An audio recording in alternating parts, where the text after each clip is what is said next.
Hello everyone, welcome back my YouTube channel as study 2.0। Friends, आज के video में हम यूपी बीएड एंट्रेंस एग्जाम के लिए फर्स्ट पेपर का मॉडल पेपर दूसरा लेकर आए हैं। इस पेपर में टोटल 100 क्वेश्चंस होते हैं, जिसमें 50 सामान्य अध्ययन के और 50 हिंदी के। आप भी अपने आंसर हमें कमेंट बॉक्स में लिखकर जरूर बताएं कि आपने कितने क्वेश्चन सही सॉल्व किए हैं। चलिए क्वेश्चन स्टार्ट करते हैं बिना देरी किए हुए।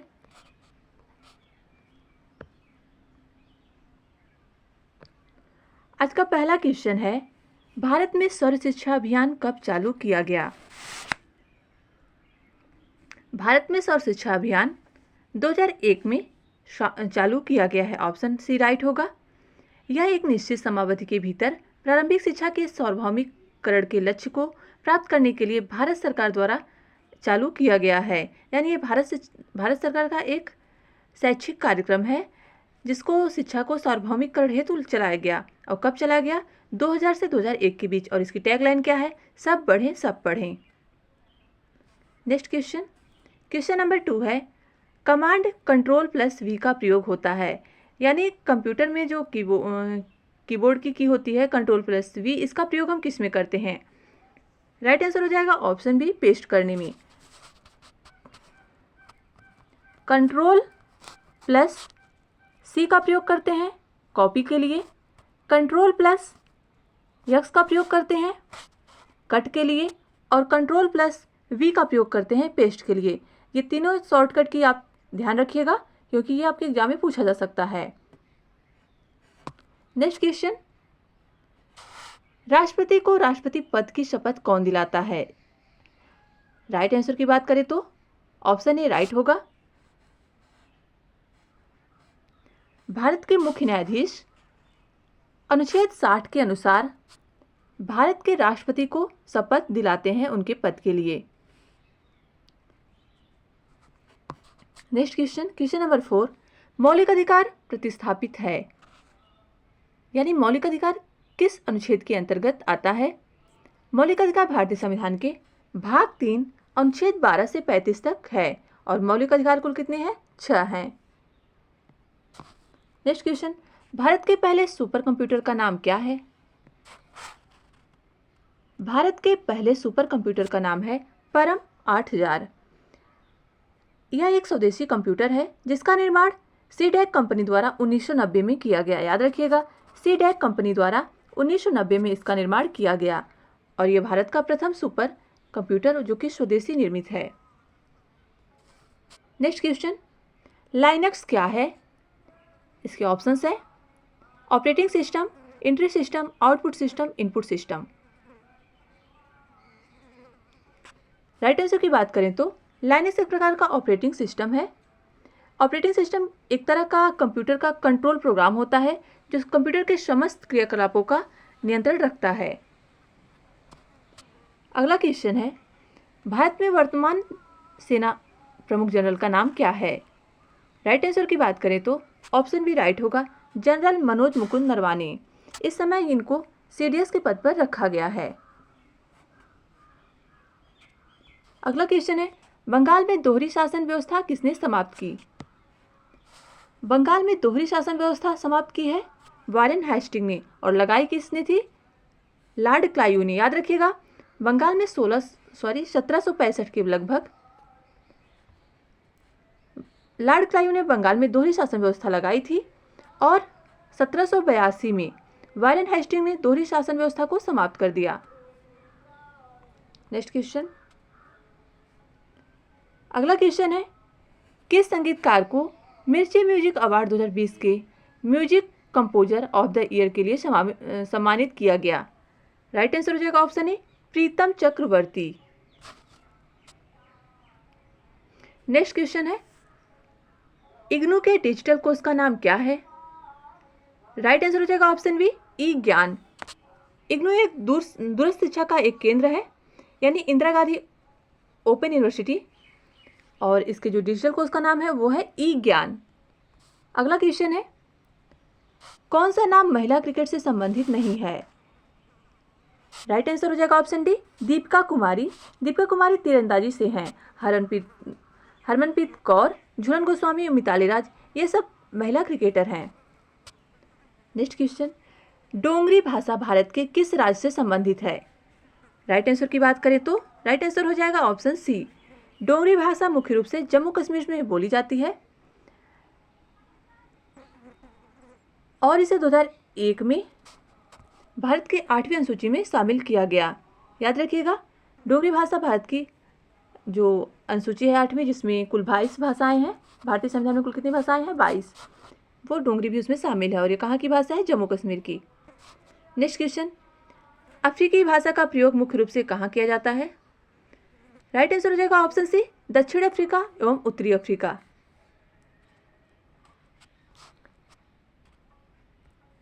राष्ट्रीय ग्रामीण रोजगार गारंटी योजना अधिनियम कब पारित हुआ? राष्ट्रीय ग्रामीण रोजगार गारंटी अधिनियम यानी नरेगा, यह पारित हुआ था 2006 में, वर्ष 2005 और पारित 2006 में। ऑप्शन सी राइट होगा। और 2009 में इसका नाम मनरेगा रख दिया गया, यानी महात्मा गांधी राष्ट्रीय ग्रामीण रोजगार गारंटी योजना। एनसीईआरटी के वर्तमान निदेशक कौन है? राइट आंसर हो जाएगा ऑप्शन सी, ऋषिकेश सेनापति।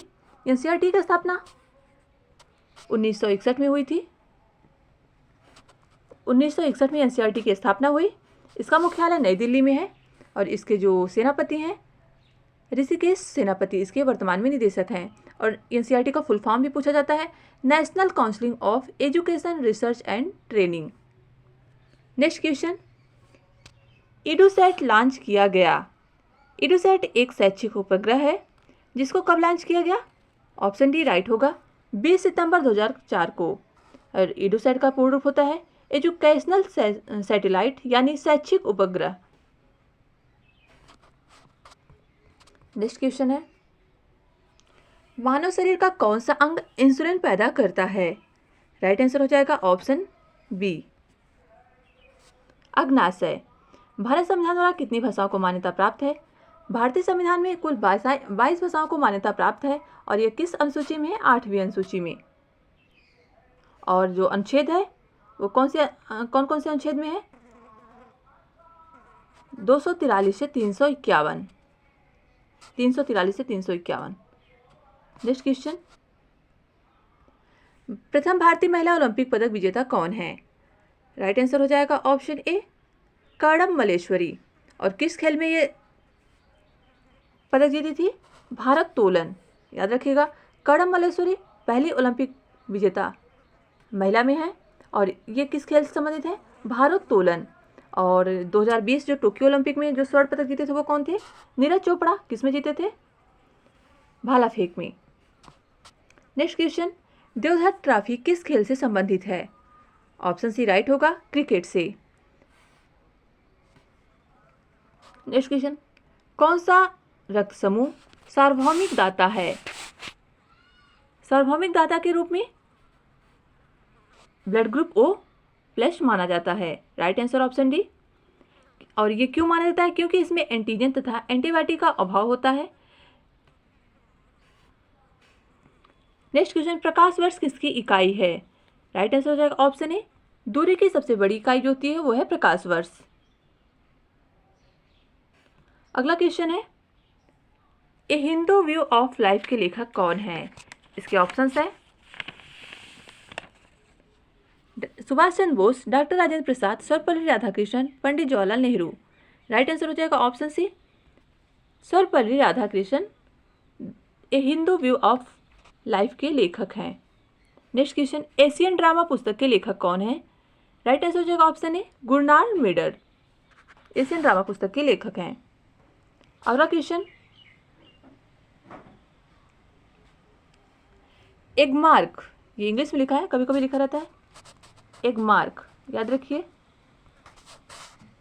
एगमार्क का अर्थ क्या है?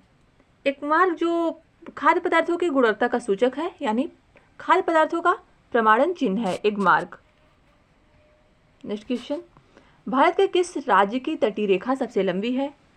भारत में सबसे लंबी तट रेखा है गुजरात की। ऑप्शन सी राइट होगा। और जिसका मतलब कुल लंबाई है 1214 किलोमीटर। और सबसे छोटी तट रेखा वाला समुद्री राज्य कौन सा है? गोवा। पांडिचेरी एक कॉलोनी है। ऑप्शन राइट होगा ऑप्शन बी फ्रांसीसी। पांडिचेरी फ्रांसीसियों की व्यापारिक कोठी थी। अगला क्वेश्चन, सूरत में चरमपंथी और नरमपंथी यानी उदारवादी और उग्रवादी के बीच कांग्रेस में विभाजन कब हुआ? राइट आंसर हो जाएगा ऑप्शन सी 1907 में। 1907 में सूरत अधिवेशन में, जिसकी अध्यक्षता रासबिहारी घोष ने की थी, और यहीं पर चरमपंथी और नरमपंथी के बीच विभाजन हो गया। नेक्स्ट क्वेश्चन, भारत की राजधानी कलकत्ता से नई दिल्ली कब हस्तांतरित की गई? भारत की राजधानी कलकत्ता से नई दिल्ली हस्तांतरित की गई थी 1912 में। अगला क्वेश्चन, भारत में सर्वोच्च न्यायालय के किस न्यायाधीश ने को ग्रीन जज कहा गया? राइट आंसर हो जाएगा ऑप्शन सी, कुलदीप सिंह को ग्रीन जज के रूप में कहा गया है, क्योंकि इन्होंने सुप्रीम कोर्ट के कार्यकाल से बहुत से पर्यावरणीय मुद्दों के संबंध में जनहित याचिका का निस्तारण किया था। इसके कारण इन्हें ग्रीन जज कहा गया, क्योंकि इन्होंने पर्यावरण मुद्दों पे बहुत सारे जनहित याचिका को निस्तारण किया था। ऑप्शन सी राइट होगा कुलदीप सिंह। भारतीय संविधान को कब अपनाया गया?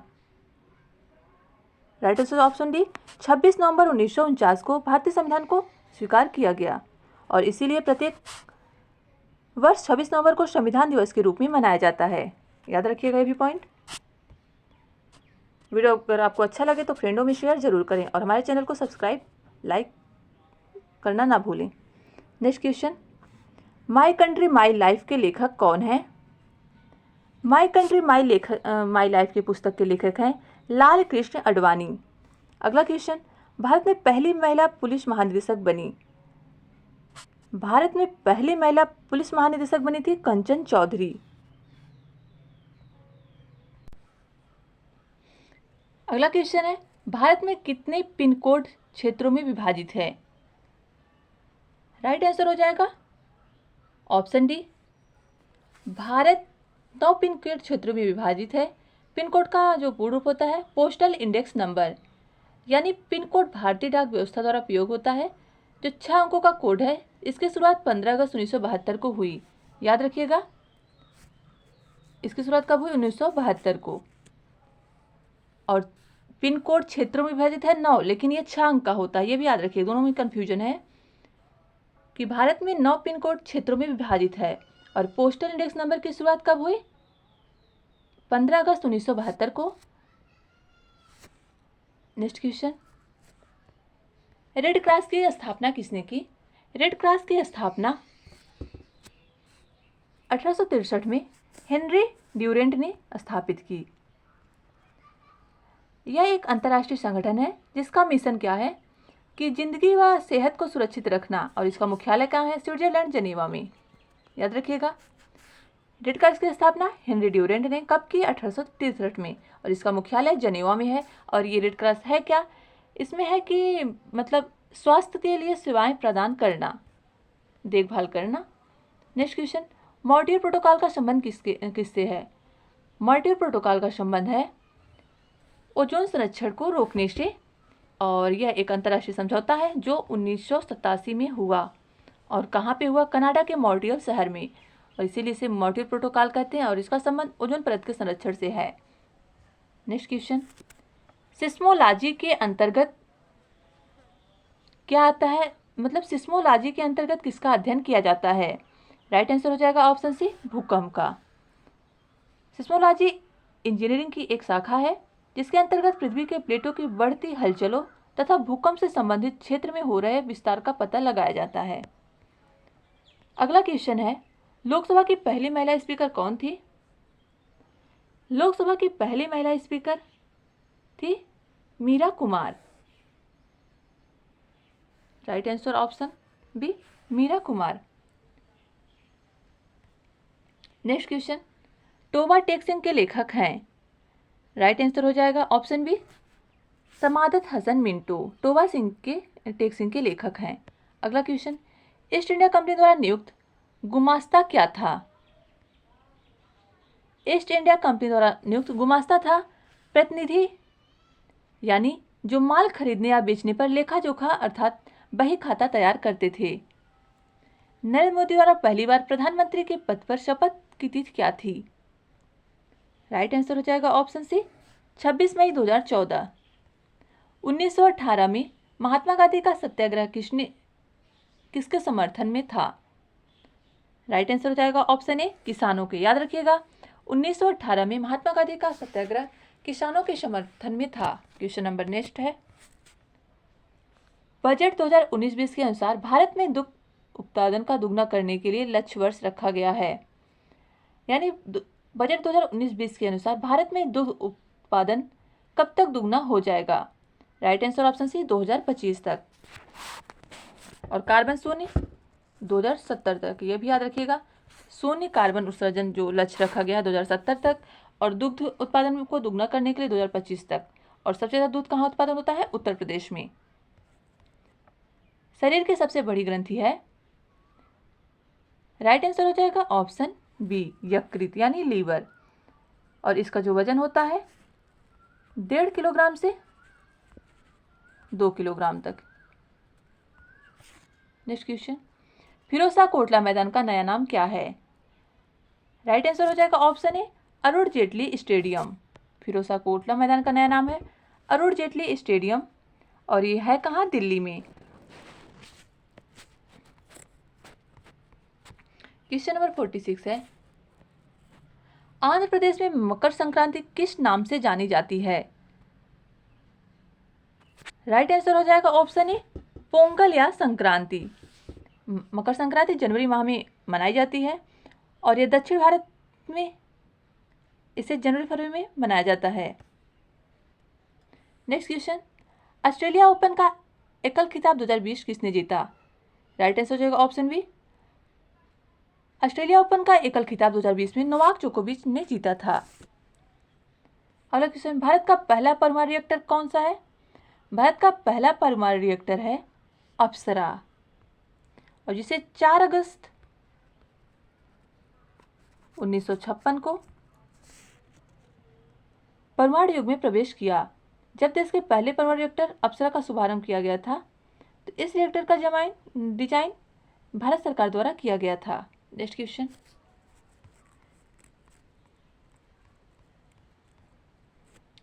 क्वेश्चन नंबर 49 है, सौर ऊर्जा का स्रोत है?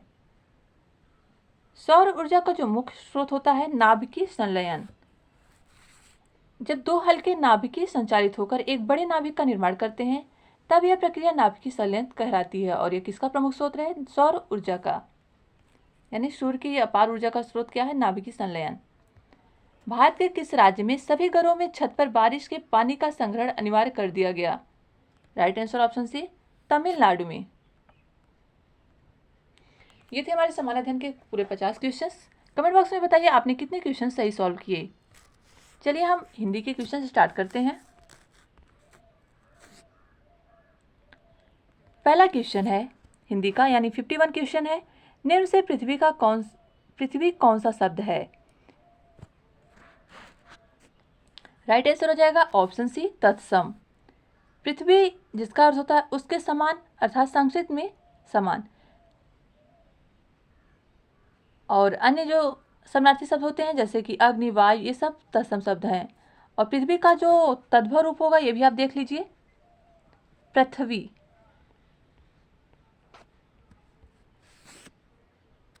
नेक्स्ट क्वेश्चन, संप्रदान कारक का परिसर्ग है? यानी संप्रदान कारक के लिए कौन सा कारक चिन्ह प्रयोग किया जाता है? राइट आंसर ऑप्शन डी के लिए। मैं चित्र बना रहा हूं, वाक्य में काल है। राइट आंसर ऑप्शन डी वर्तमान काल। आलू किस भाषा का शब्द है? आलू पुर्तगाली भाषा का शब्द है। राइट आंसर ऑप्शन ए पुर्तगाली भाषा का। और इसके अलावा पुर्तगाली भाषा के अन्य शब्द कौन कौन से हैं? आलपिन, आलमारी, याद रखिएगा, गोदाम, काजू, तंबाकू, संतरा, पिस्तौल। आपको कमेंट बॉक्स में बताना है कैंची किस भाषा का शब्द है। अभी हमने अगले प्रैक्टिस सेट में आपको बताया था। नेक्स्ट क्वेश्चन, क्वेश्चन नंबर 55 है, स वर्ड का उच्चारण स्थान है? स वर्ड का उच्चारण स्थान होता है मूर्धा। मूर्धा कौन कौन से वर्ड होते हैं? और स, ट वर्ग यानी ट, ठ, ड, ढ, आड़ा और री। याद रखिएगा, स और ट वर्ग और री ये सब मूर्धा से उच्चारण होने वाले वर्ड हैं। नेक्स्ट क्वेश्चन, निम्नलिखित में से कौन सा गूलर का फूल होना मुहावरे का सही अर्थ है? गूलर का फूल होना मुहावरे का सही अर्थ है, राइट आंसर ऑप्शन सी, दुर्लभ वस्तु, यानी जो आसानी से प्राप्त ना हो। अगला क्वेश्चन, शुद्ध शब्द को स्त्रीवाचक बनाने के लिए किस प्रत्यय का प्रयोग होगा? शुद्ध शब्द को हमें स्त्रीवाचक बनाना है तो आ प्रत्यय का प्रयोग होगा। स्त्रीवाचक शुद्ध का क्या होगा? सुता। नेक्स्ट क्वेश्चन, पैरों से लेकर सिर तक एक शब्द क्या होगा? पैरों से लेकर सिर तक के लिए एक शब्द होगा अपाद मस्तक। याद रखिएगा, अपाद मस्तक। और आद्योप्यांत यानी आदि से लेकर अंत तक। और नतमस्तक का अर्थ क्या होता है? किसी के समान, मतलब किसी के सम्मान में सिर झुकाने वाला नतमस्तक। आदोपदान मानी आदि से लेकर अंत तक। औपाद मस्तक यानी पैरों से लेकर सिर तक। काव्य में भाव तथा कला के सौंदर्य को बढ़ाने वाले कारक होते हैं। काव्य में भाव तथा कला के सौंदर्य को बढ़ाने वाले कारक होते हैं, ऑप्शन डी राइट होगा, अलंकार। अलंकार दो प्रकार के होते हैं, शब्दा और अर्था। नेक्स्ट क्वेश्चन, हिंदी के सर्वश्रेष्ठ हास्य व्यंग्य निबंधकार हैं, right answer option A, Harishankar Parsai. और इनकी जो रचनाएं हैं, प्रेमचंद के फटे जूते, बैशरों की फिसलन, पगडंडियों का जमाना और विकलांग श्रद्धा की दौड़। और याद रखिएगा, पगडंडियों की जमाना किसकी निबंध है? हरिशंकर परसाई की। नेक्स्ट क्वेश्चन, सडानंद शब्द में सही संधि विच्छेद पर सही निशान लगाइए। सडानंद का जो सही विच्छेद होगा सठ धन आनंद। और ये कौन सी संधि है? व्यंजन संधि। ट अपने वर्ग का तीसरा अक्षर ड हो जाता है। नेक्स्ट क्वेश्चन, चक्रधर शब्द है, राइट आंसर हो जाएगा ऑप्शन सी, योग रूढ़।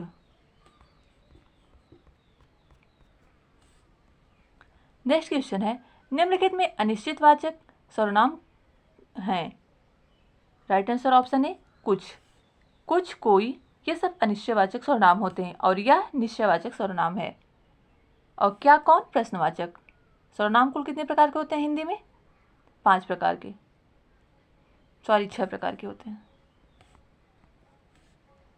नेक्स्ट क्वेश्चन, संबंधबोधक अव्यय किसके साथ प्रयुक्त होते हैं? संबंधबोधक अव्यय संज्ञा व सर्वनाम के साथ प्रयुक्त होते हैं, ऑप्शन ए राइट होगा। अस्थायी भाव को जगाने की और उद्दीप्त करने वाला कारक है। अस्थायी भाव और जगाने और उद्दीप्त करने वाला जो कारक होता है वो होता है विभाव। जो जो निहारिये नीरे है नैन है, त्यों तो खरी निकरे से निकाही, पंक्ति में अलंकार है,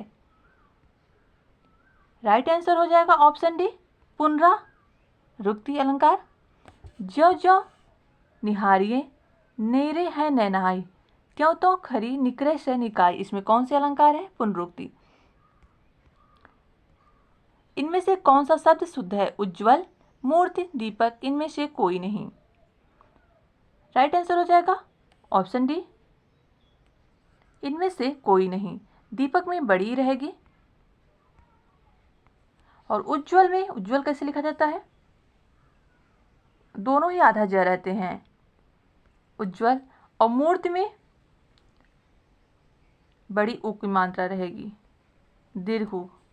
नेक्स्ट क्वेश्चन, निम्नांकित में एक उपसर्ग में नहीं लगा है, यानी इसमें किस शब्द में उपसर्ग नहीं लगा है? अतिक्रमण, अतिउपसर्ग, प्रतिक्षरण, प्रत्युपसर्ग, सुगम, सुउपसर्ग, ऑप्शन डी राइट होगा। सुगम दर्शन में दृश्य धातु है, उपसर्ग नहीं है। क्वेश्चन नंबर 69 पर चलते हैं। दृश्य काव्य के अंतर्गत आते हैं, दृश्य काव्य के अंतर्गत आते हैं नाटक और प्रहसन, और श्रव्य काव्य के अंतर्गत आते हैं कहानी और कविता।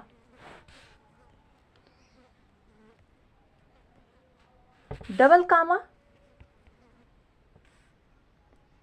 चिन्ह है, आपको बताना है जो ऐसे कभी कभी कोई किताब लिखकर ऐसे चिन्ह दिया रहता है, यह है चिन्ह पुनरुक्ति बोधक का। Right answer option B. प्रकृति के अनुसार सुकुमार कवि कहे जाते हैं। प्रकृति के अनुसार जो प्रकृति के सुकुमार कवि हैं वो है सूर्यकांत त्रिपाठी निराला। ये छायावादी कवि हैं और इन्हें प्रकृति का सुकुमार कवि कहा जाता है क्योंकि ये अपने रचनाओं के माध्यम से प्रकृति की सुंदरता का बड़ी ही मनमोहक वर्णन किया है। स्वाभिमान और स्वाधीनता का प्रतीक है। स्वाभिमान और स्वाधीनता का प्रतीक क्या होता है? Right answer option D, Singh. Ali शब्द के दो अर्थ होते हैं। अली शब्द के दो अर्थ होते हैं, एक होता है भौरा और दूसरा होता है सखी। क्वेश्चन नंबर 74 पर चलते हैं। नेक्स्ट क्वेश्चन है, वह बहुत बोलती है, वाक्य में क्रिया विशेषण है। राइट आंसर ऑप्शन बी, बहुत। बोलना क्रिया है और जो क्रिया की विशेषता बताया उसे क्रिया विशेषण। उज्ज्वल पद में संधि है। उज्ज्वल पद में जो संधि होती है वो होती है व्यंजन संधि। ऑप्शन सी राइट होगा। उज्ज्वल यानी उत्धन ज्वल, याद रखिएगा, उत्धन ज्वल क्या हुआ? उज्ज्वल, और इसमें व्यंजन संधि है। छायावादी युग के प्रवर्तक हैं। छायावादी युग के प्रवर्तक हैं doctor Jaishankar Prasad. Right answer option A, Jaishankar Prasad. Next question, पावक शब्द उदाहरण है।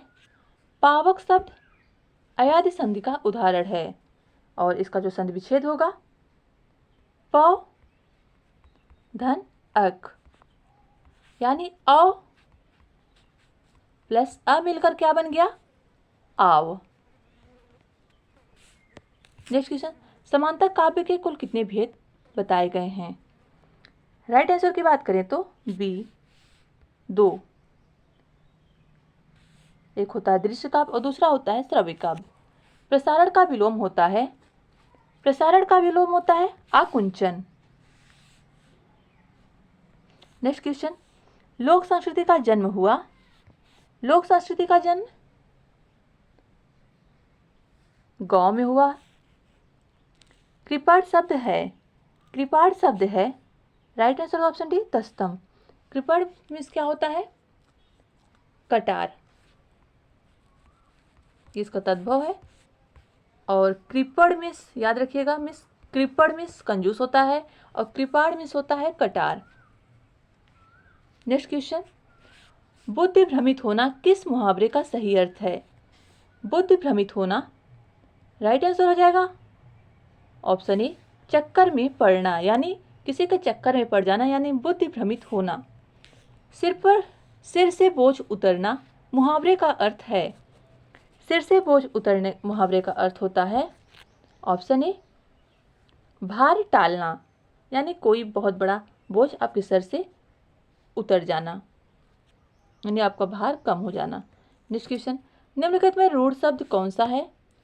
रूढ़ शब्द जिसमें किसी भी प्रकार का विकार हम नहीं कर सकते। राइट आंसर हो जाएगा ऑप्शन सी, पशु। महोत्सव में संधि है। महाधन उत्सव यानी गुड़ संधि। अंबर का विलोम होता है, अंबर का विलोम हो जाएगा अवनी। अंबर में आकाश होता है, अवनी में होती है पृथ्वी, और पृथ्वी एक तत्सम शब्द है। मुझे कैसा शब्द है? मुझे एक प्रकार का उत्तम पुरुष में आता है। मध्यम पुरुष में क्या आता है? तुम और आप। अन्य पुरुष में वह, कोई नाम, और वे, ये सब। और उत्तम पुरुष में मैं, मुझे। याद रखिएगा, संज्ञा के तीनों ही पुरुष पूछे जाते हैं। अगला क्वेश्चन है, बहिर्मुखी में समास है। राइट आंसर हो जाएगा ऑप्शन ए, अव्ययी भाव। सूरदास की साहित्यिक भाषा है। सूरदास ने अपने साहित्य में ब्रज भाषा का प्रयोग किया है। महाकाव्य में वर्णन होता है। राइट आंसर ऑप्शन ए, मानव जीवन के बृहद और व्यापक चित्रण का। और खंड काव्य में किसका वर्णन होता है? किसी भी महाकाव्य के एक खंड का, मतलब एक व्यक्ति के चरित्र का। नेक्स्ट क्वेश्चन, काली मिर्च में कौन सा समास है? काली मिर्च में समास हो जाएगा ऑप्शन ए कर्मधारय, और कर्मधारय समास में दोनों ही पद प्रधान होते हैं। एक विशेष होता है, दूसरा विशेषण। नेक्स्ट क्वेश्चन, उर्वशी किसकी काव्य कृति है? राइट आंसर की बात करें तो रामधारी सिंह दिनकर की। अगला क्वेश्चन है, सन्यासी का प्राची शब्द है। सन्यासी का प्राची शब्द होता है ऑप्शन डी दंडी, और इसके अन्य प्राची क्या होते हैं? विरत, वैरागी और परिव्राजक। नेक्स्ट क्वेश्चन है, अद्भुत रस का स्थायी भाव है। अद्भुत रस का स्थायी भाव होता है ऑप्शन बी विस्मय। कुल स्थायी भाव की संख्या कितनी है? 11। नेक्स्ट क्वेश्चन है, और संचारी भाव की 33। अगला क्वेश्चन है, निम्नलिखित में से कौन सा कवि भक्ति काल का नहीं है? राइट आंसर हो जाएगा ऑप्शन सी मतीराम। भक्ति काल में ईश्वरदास, नाभादास और रहीम हैं। मतीराम भक्ति काल के कवि नहीं हैं। ये किस काल के होंगे तब? रीतिकाल के। याद रखिएगा, रीतिकाल के और हैं केशवदास, बिहारी, ये सब रीतिकाल के हैं। क्वेश्चन नंबर 96, निम्न में से अशुद्ध वाक्य का चयन कीजिए। ऑप्शन बी राइट होगा, बच्चों को काटकर फल खिला दो। नेक्स्ट क्वेश्चन, कारवां किस विधा की रचना है? ऑप्शन डी एकांकी। कारवां भुवनेश्वर की एक एकांकी विधा की रचना है जो 1935 में प्रकाशित की गई, और किसकी है? भुवनेश्वर की। क्वेश्चन नंबर 98, निम्न में से संयुक्त वाक्य चयन कीजिए। राइट आंसर हो जाएगा ऑप्शन सी, दवा लो और बुखार कम हो जाएगा। संयुक्त वाक्य में दोनों ही वाक्य प्रधान वाक्य होते हैं, और मिश्रित वाक्य में क्या होते हैं? एक वाक्य प्रधान होता है और दूसरा उस पर आश्रित वाक्य होता है। कंजूसी से धन व्यय करने वाला। राइट आंसर ऑप्शन बी मितव्ययी। कृपण यानी कंजूस, और जो कंजूसी से धन व्यय करे उसे कहते हैं मितव्ययी। विशेषणों की विशेषता बताने वाले शब्द को क्या कहते हैं? राइट आंसर ऑप्शन सी प्रविशेषण। जैसे रोहित बहुत तेज दौड़ता है, इसमें बहुत प्रविशेषण है जो मतलब तेज से तेज की भी विशेषता बता रहा है, इसमें तेज क्रिया है। इस प्रकार ये रहा हमारा पूरा लास्ट का क्वेश्चन। वीडियो आपको कैसा लगा कमेंट बॉक्स में लिखकर जरूर बताएं, और आपके कितने क्वेश्चन सही हुए ये भी हमें जरूर बताएं। वीडियो देखने के लिए आपका धन्यवाद, और ऐसे ही वीडियो पर बने रहने के लिए हमारे चैनल एस स्टडी 2.0 को लाइक, सब्सक्राइब और फ्रेंडों में शेयर जरूर करें। Thanks for watching.